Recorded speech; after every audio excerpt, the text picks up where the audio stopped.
everyone. Welcome to SEEN, the Spiritual and Extraterrestrial Experiencers Network. My name is Donna M. Atwood, and I'm the founder of SEEN. And today we're going to talk about transformation, personal transformation, specifically geared towards empaths, experiencers, emissaries, abductees, channelers, and the like.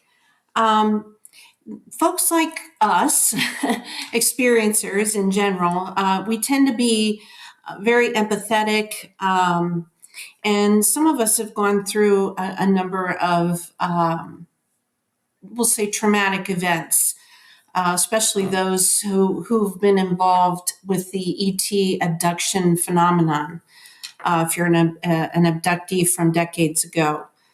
But I just want to point out that being any one of these types of experiencers, whether you're a channel, a channel for the divine realm, or an emissary, or an abductee, an empath, being different, you bring a different perspective to humanity, and that is something to be celebrated.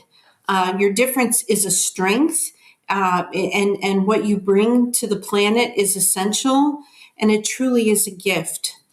Having said that, I know from personal experience that just like everybody else, and we may be being groomed for leadership roles at some point, whether that is as a channel or an emissary, or to serve humanity as an empath, perhaps as a counselor or a psychologist or something like that, or even a pastor, for example.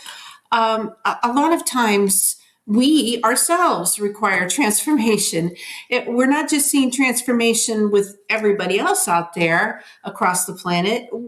We often require transformation ourselves. And believe me, I've needed a whole lot of transformation. So, I'm speaking, a lot of this is from experience. So, and what is transformation? Well, transformation is to move in a different direction. Now, that could be good or bad, positive or negative. Obviously, if we're moving in a positive direction, we see that as progress. If it's negative, we see that as regression. And we often see that in people who are depressed, and that can be from a whole variety of reasons. Not only from the genetic perspective, but also the environment. It could be a marriage that they're in, or if you're still growing up, if you're young, it could be your household environment, your parents, your neighborhood, socioeconomics. There's a whole lot there. But positive transformation is when a person grows into the person that they believe that they should be.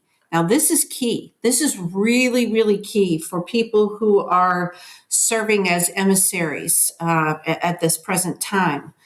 For extraterrestrials, if you are representing the divine realm, I actually represent both, including the angelics, extraterrestrials. I have attained God consciousness at this time. And it's just, I can't even tell you what all I've been through. I have learned a lot, not only about the world, but especially myself. So again, as I go through this, I want you all to know that by no means am I any better than anybody else. I have had to slog through a lot of this the hard way. So just being honest with you.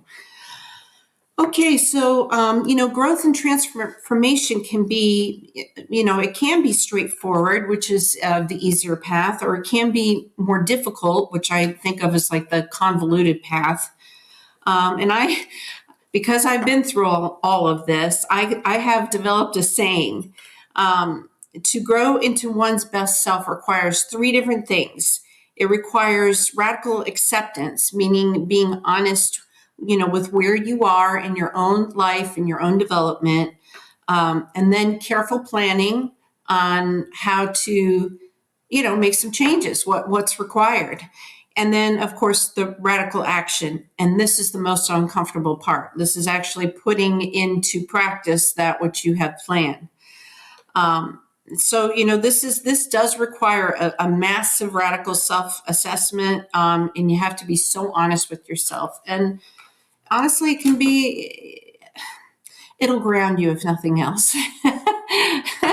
You may feel a little disappointed in yourself at first, but please don't be too harsh on yourself, because we're all here to learn. I mean, this planet is basically it's not just a university. I consider it like the Ivy League university for spiritual growth and development. So, we're all in this together.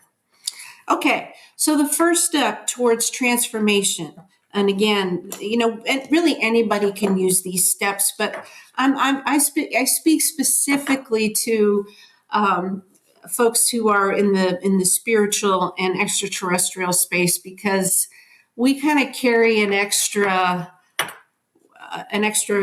few layers to ourselves that we have to, I think, very often learn to embrace, and in some ways we have to overcome, and that'll become clear as I speak more about this. So, okay, the first step to transformation is it's crucial to look honestly at your own thinking and your own behavior.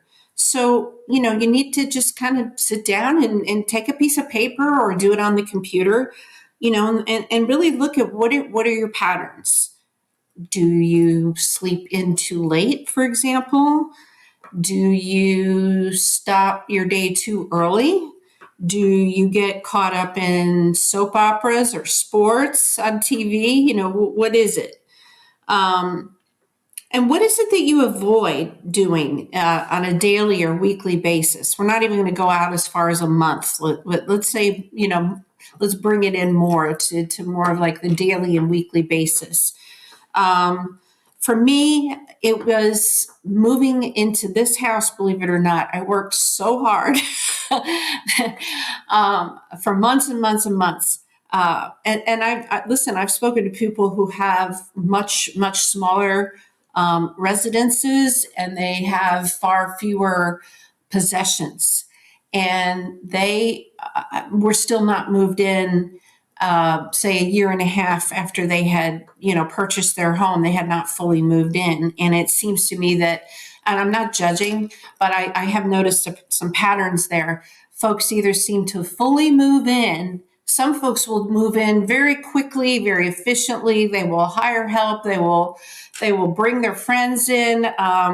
Then there are people on the other end who a year and a half later in a very small home will still not be done. They don't have that many possessions, but they just don't want to be bothered. I fell somewhere in the middle. I have a larger home and I have more possessions. However, I worked really, really hard for the first several months, like probably burned myself out, to be honest with you. And then it took me a long time to finish up the last room or two in this house. So that was a pattern that I noticed about myself. And again, I'm just being honest. And so what did I do to avoid doing that last room or two? Well, anything but. I would learn something. I would make videos. I would write. And my book, I'm working on a book, and these things are great, but it's really important to finish up that other stuff. Okay, so in other words, because it makes your life run more easily.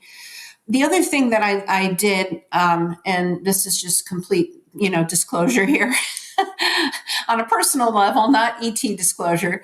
Because I love people, I was really helping a lot of people in a lot of different ways, and I got caught up in helping so many people.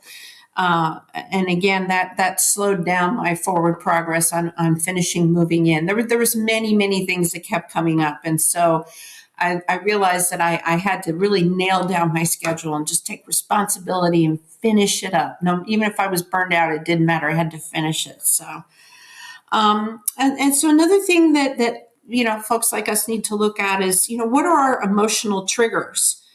So in my case, in finishing up the last couple of rooms, one of the things that happened to me is I was looking over old photographs from well, my former marriage. And that, that was triggering. That was definitely triggering. So,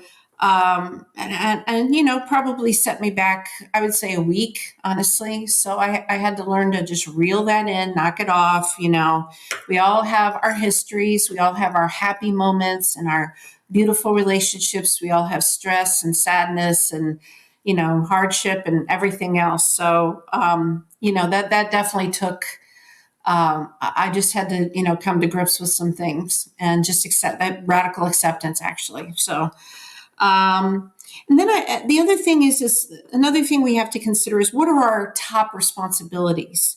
And I like to literally make a list, and I like a daily list, and I like to tackle that list in order of importance. Okay. So, for example, it's always important to me to eat very, very, very healthy. It's also important to me to keep up with, basic things like, just make sure that, the rooms aren't getting too far out of order, the laundry's done, the bed's made, these types of things. But it's also important for me to touch my hands on my work, pretty much most days of the week. I am, doing some writing. I'm making videos. I'm often doing both. And I have my list in order of importance, which basically is my personal schedule. And what my schedule look like may be very, very different from your schedule. So, but in doing all of these things, looking at our patterns, looking at what we avoid daily and weekly, our emotional triggers, and listing our responsibilities is how we gain clarity about ourselves. The good, the bad, the ugly, right? All of it. So, and then we can see where we need to improve, and then we can tackle those areas. So the second part of this is emotional regulation, which I did touch on when I mentioned the photographs. And so one of the things I've had to learn to do, and this actually goes back to childhood, and I do talk about this in my book, by the way.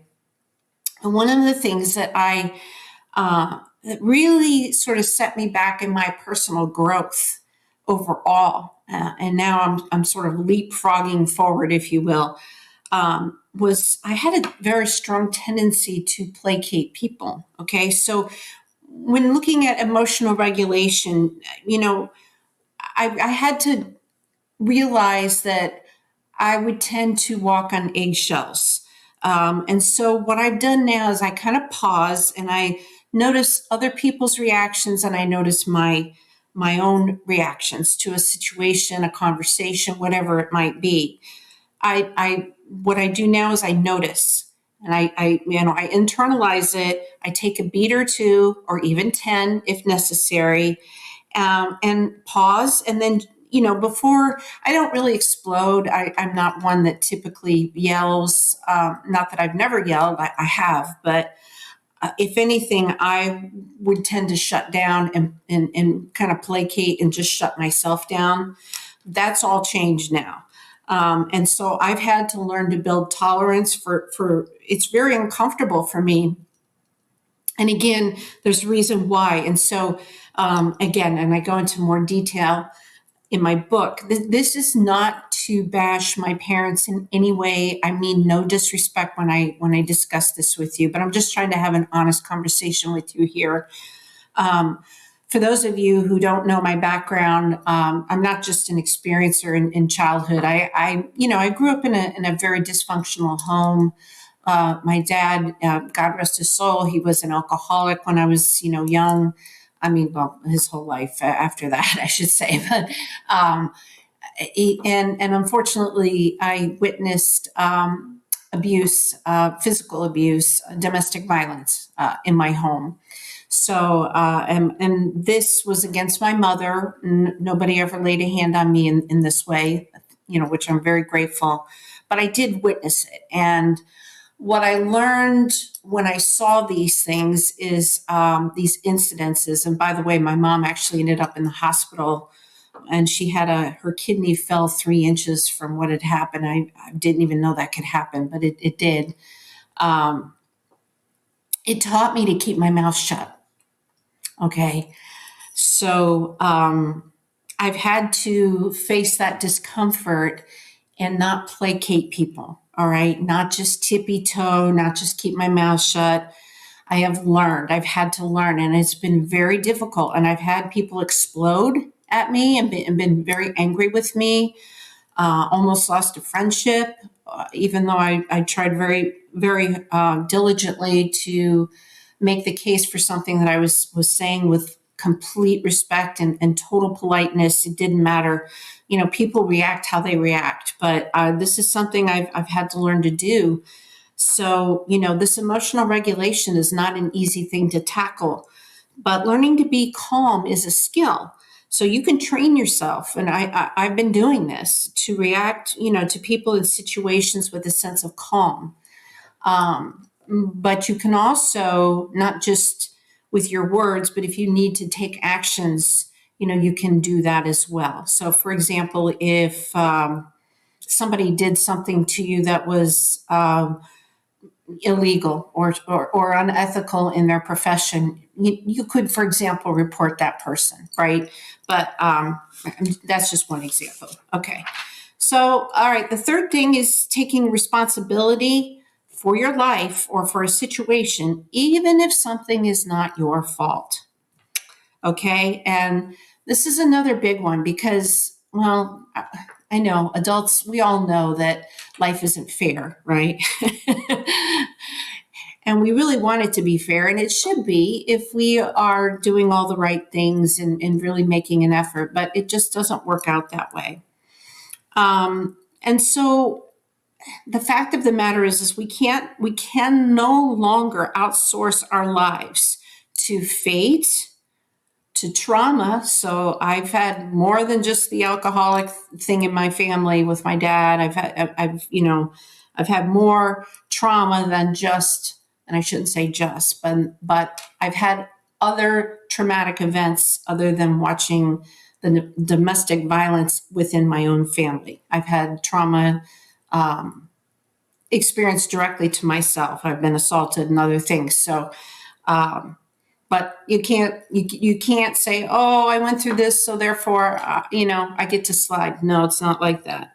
Another big one for experiencers, for people like us, for people who are channeling, we are hearing from the divine realm. Perhaps we've had some run-ins years ago with the great alien abduction, which is a whole nother story. I personally think that this was possibly staged, or at least some of them were by the cabal, but we'll just leave it at that for now. We cannot outsource our lives to spirituality or to the ET, the Draco or anybody else, okay, to the Greys or anybody else. We have to take responsibility. It doesn't matter that I was an abductee. Okay, I really was. It doesn't matter. It doesn't matter that I hear from the spiritual realm. And sometimes, I have to make sure that I understand what's going on. It's confusing. It's wonderful when I hear from, for example, Archangel Uriel or Michael or Abdul Baha or, Christ consciousness. Those are great. But I've honestly found it a little more difficult, very often, not always. Once I've attained God consciousness, things started to get a little murkier again, but I was being taught, and I understand that. And certainly you have to be careful. I've learned this too, because I did get tricked by an entity that I was warned by archangels Michael and Uriel that they considered that particular entity to be demonic. And they can come in and trick you, and they sound just as, they sound straightforward and kind, just like the archangels. So I've learned really have to, know who you're hearing from. And I ask for a lot of guidance because I've been channeling for quite a while. I would say this started about between 12 and 13 years ago ish now. But I'm telling you, you can get tricked pretty easily. So it's important. It's important not to outsource your life. And if I'm not sure about something, I will double back and I will double check. I have no problem doing that, and I will still look at things and think them through. I've learned not to just take, blind spiritual guidance. Okay. You don't want to do that. I learned that the hard way as well. So, okay. So, and the last one I have written down here is no more outsourcing our lives to other people. I've done that as well. So, so again, it's fate. We don't want to outsource our lives to fate, trauma, spirituality for all you spiritual people out there or other people, right? So you want to reclaim your agency.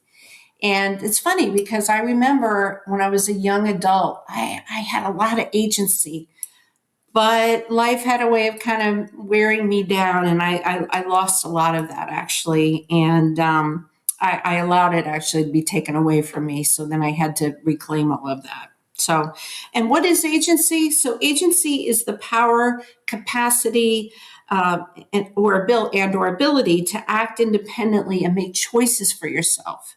So now you can see why agency, you don't want to give your agency to fate. You don't want to give it to past traumas. Or even if you're going through a current trauma, you want to try to resolve that as best as you can, as safely as possible. You don't want to give your agency to the spiritual realm. I've done that too. You don't want to do that.